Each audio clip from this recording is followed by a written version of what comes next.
Halo akang-akang dan teteh-teteh, kumaha damang sadayana.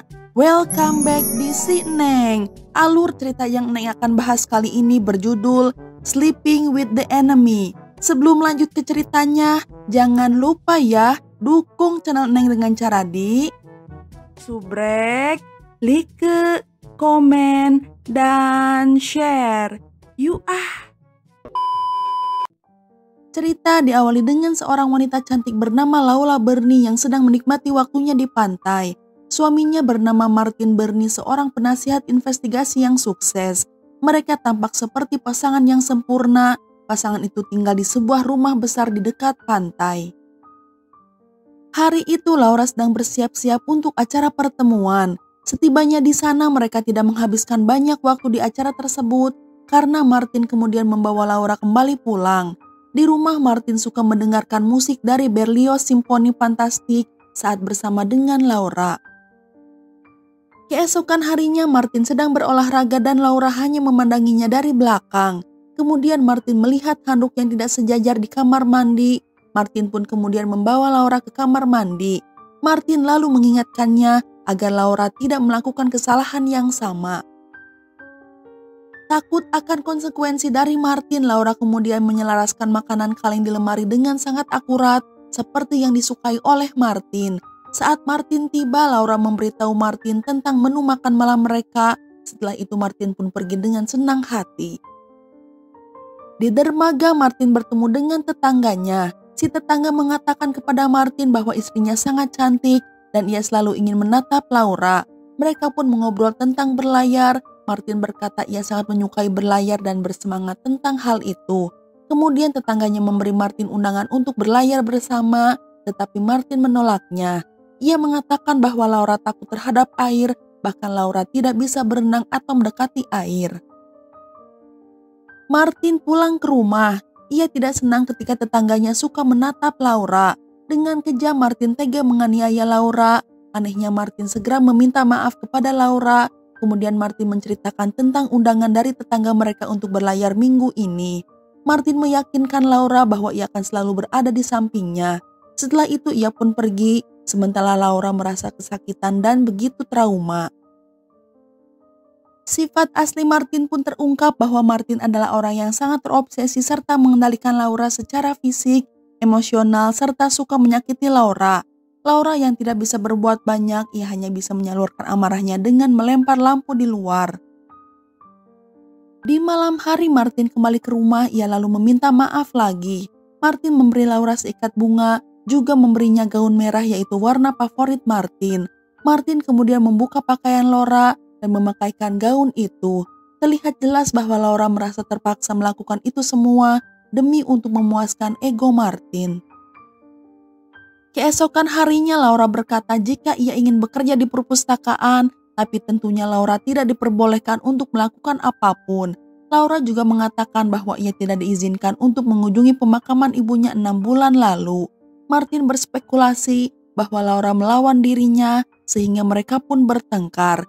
Martin berkata bahwa mereka akan selalu bersama dan tidak akan ada yang bisa memisahkan mereka. Setelah itu mereka pun bersiap-siap untuk pergi berlayar.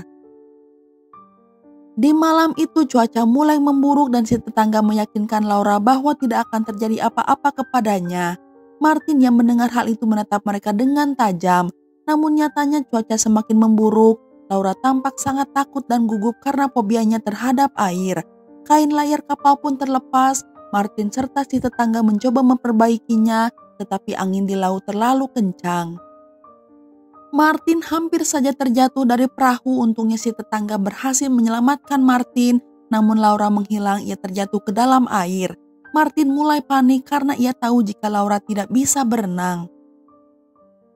Setelah pencariannya intensif oleh para penjaga pantai, mereka menemukan rompi pelampung Laura yang menunjukkan bahwa Laura tidak dapat menyelamatkan diri. Martin pun kembali ke rumah, ia mengamuk dan menyalahkan dirinya sendiri atas kehilangan Laura. Beberapa hari kemudian prosesi pemakaman Laura berlangsung dan Laura akhirnya benar-benar pergi. Momen tersebut sangat menyakitkan hati Martin, ia masih tidak percaya atas kematian istrinya. Tetapi dalam kilas balik diperlihatkan jika Laura bisa berenang, ia juga selamat dari badai. Ternyata Laura telah merencanakan semuanya dengan sangat matang untuk melarikan diri dari kekejian Martin. Di malam itu Laura kembali ke rumah Martin untuk mengambil tas yang sudah dipersiapkan. Laura lalu memotong rambutnya dan dengan sangat emosi Laura melepaskan cincin pernikahan dan membuangnya ke toilet. Laura pun segera meninggalkan tempat itu untuk selamanya. Laura berada di dalam bis, ia akan menuju ke Cedar Falls. Di bis seorang wanita tua menawarkan Laura buah-buahan, mereka berbincang sejenak dan Laura mengungkapkan bahwa ia akan melihat ibunya karena ternyata ibunya masih hidup. Sebelumnya Laura berbohong bahwa ibunya telah meninggal. Laura kemudian menceritakan kisah tentang suaminya yang memperlakukannya dengan sangat kasar, serta bagaimana ia terkurung di dalam rumah sehingga ia memalsukan kematiannya sendiri. Laura melanjutkan bahwa ia tinggal bersama suaminya selama 3 tahun. Bis pun tiba di tempat tujuan. Laura terlihat bisa tersenyum kembali seolah-olah ia baru saja dibebaskan dari penjara dan mendapatkan hidupnya lagi. Laura menyewa rumah dan mengganti identitasnya sebagai Sarah. Ia pun kemudian membayar sewa rumah itu kepada pemiliknya. Laura menata sekaligus mengecat rumah itu. Laura menikmati matahari terbenam serta menikmati semua yang telah hilang darinya. Laura pun pergi mandi. Setelah mandi ia sengaja tidak merapikan handuknya sebagai tanda kebebasan diri. Seorang pemuda bernama Ben Woodward sedang berada di belakang halaman. Ia adalah tetangga Laura. Saat tidak sengaja saling berpandangan, Laura pun tersipu malu. Sementara itu Martin terlihat sedang berada di sisi pantai. Tanpa sengaja serpihan lampu yang pecah menusuk kakinya.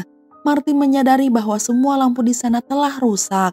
Laura pergi keluar, ia mulai mengumpulkan apel-apel yang berada di halaman. Ben tiba-tiba muncul, ia mengatakan kepada Laura bahwa Laura bisa ditangkap karena telah mencuri. Ben kemudian mengatakan mereka bisa membuat kesepakatan, tapi Laura menjawab jika ia tidak mau membuat kesepakatan apapun. Kemudian Ben datang ke rumah Laura sambil membawa apel dan meminta maaf bahwa ia tidak bermaksud untuk menakut-nakuti Laura. Ben memperkenalkan dirinya, ia mengatakan bahwa ia adalah seorang guru drama di sebuah perguruan tinggi setempat. Ben ingin mengetahui nama Laura, tapi Laura meminta Ben untuk keluar. Namun Ben mengajak Laura agar mau pergi berkencan dengannya dan setelah itu Ben pun pergi dari sana. Martin sedang berada di kantor, ia mendapatkan telepon dari seorang wanita yang bekerja di YWCA yang menyebutkan nama Laura dan mengucapkan bela sungkawa. Martin terkejut karena sepengetahuan Martin, Laura tidak pernah pergi ke sana. Wanita itu kemudian mengungkapkan bahwa Laura sering datang ke tempat itu setiap pagi untuk latihan berenang dan Laura menjadi perenang yang sangat handal. Setelah mendengar semuanya, Martin seolah lepas kendali. Ia kemudian berkendara kembali ke rumah. Ia mulai memeriksa barang-barang Laura selama berjam-jam. Tidak sengaja Martin tergores saat menggeledah barang-barang Laura. Di toilet Martin menemukan cincin kawin yang Laura buang sebelumnya, di mana cincin itu gagal masuk ke dalam toilet. Martin segera mengambilnya. Ia menyadari bahwa Laura mungkin masih hidup dan Laura memalsukan kematiannya sendiri. Laura pergi ke rumah Ben dengan membawa pie apel yang dibuatnya dari apel yang Ben berikan. Ben meminta Laura untuk memainkan musik saat mereka makan malam. Laura berkata boleh memutarkan musik apapun kecuali Berlioz Simfoni Fantastik karena lagu itu adalah lagu yang biasa diputar oleh Martin. Ben tahu bahwa Laura sedang mencari pekerjaan. Ben mengatakan ia bisa memberi Laura pekerjaan tapi Laura menyangkalnya. Ben melihat bekas luka di kening Laura. Ben curiga bahwa Laura memiliki masa lalu yang kelam. Laura kemudian memperkenalkan dirinya sebagai Sarah Waters. Keesokan harinya Martin mulai menyelidiki lebih lanjut tentang Laura.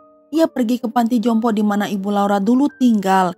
Setelah berbincang sedikit, terungkap bahwa Laura membawa ibunya keluar dari sana 6 bulan yang lalu. Sementara Ben membantu Laura mendapatkan pekerjaan di sebuah perpustakaan. Ben bertanya siapakah nama asli Laura. Laura menjawab sebuah nama tidak berpengaruh apapun baginya. Tanpa menunggu lama, Ben menyatakan perasaannya bahwa ia menyukai Laura, tetapi Laura menolaknya dan Ben yang patah hati pun pergi. Laura kemudian menelpon ibunya dari telepon umum untuk mendengar suara ibunya. Martin yang semakin penasaran menyewa seorang detektif swasta Ia menawarkan $20.000 jika bisa menemukan Laura. Beberapa hari kemudian seluruh kota merayakan hari kemerdekaan. Ben melihat Laura di sana. Ia pun segera mendatangi Laura dan mereka berdua senang bisa bertemu lagi.